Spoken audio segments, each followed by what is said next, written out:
I started to really realize, hey, this provides me a release. Alcohol provides me a release. Alcohol numbs my feelings for right now. I may wake up tomorrow and not feel good, but I'm not feeling depressed like I was.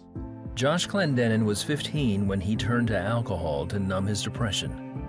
3 years earlier, his parents divorced, and Josh was living with his dad.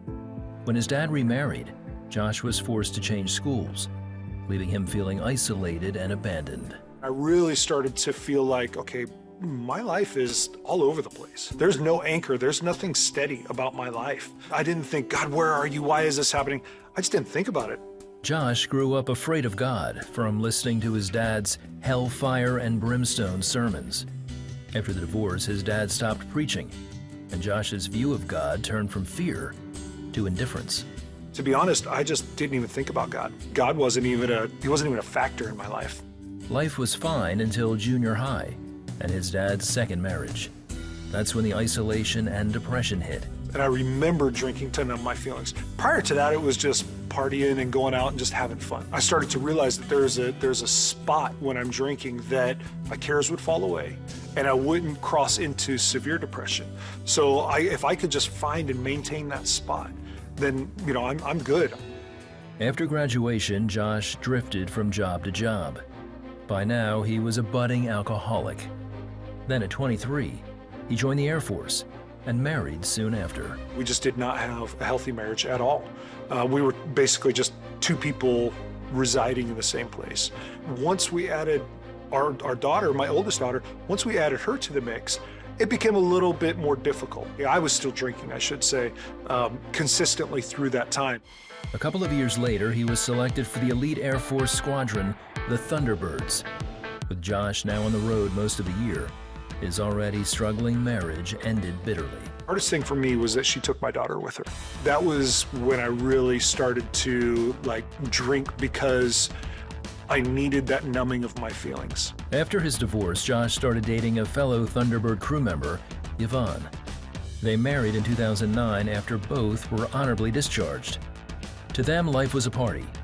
That is, until their first child was born. I wanted a better life for our son, and I was determined to bring Jesus into it. Yvonne had also grown up in church, and like Josh, she'd never experienced God's unconditional love. Still, she knew church is where they needed to be. I said, look, we can go to church, that's fine, but don't expect anything from me. I went to church because I loved her and because it was something I knew that she wanted. They found a church where Yvonne heard about God's grace for the first time and rededicated her life to Jesus Christ. It was the first time that I actually felt like he doesn't hate me, he's not mad at me. He actually loves me. To see yourself as forgiven, that changes your life. Changed my life. When I saw her light up, it made me happy that she was happy.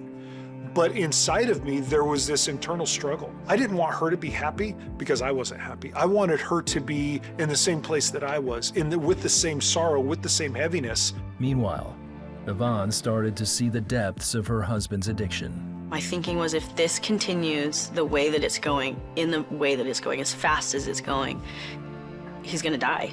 I was so hooked with addiction that I couldn't get out of it. I was drinking a half-gallon of vodka and a 24-pack of beer every 2 days.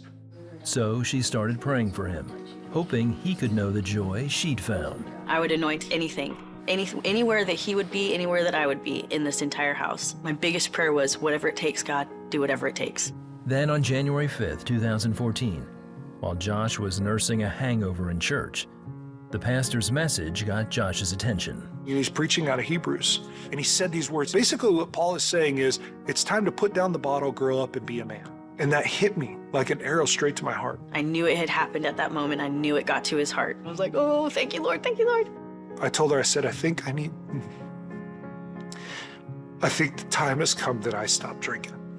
And you have to understand that I had told God, look, if you ever want me to stop drinking, here's a laundry list of things. There can't be anything in my house that I can drink. I can't get alcohol.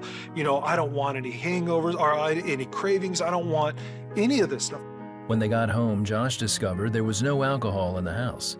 And since it was Sunday, blue laws prohibited him from buying any. When I say, God, you know, if this is really you and you've really done this for me, then I will live my life for you. and I'll do anything that you ask me to. And from that day on, I never had one craving for alcohol.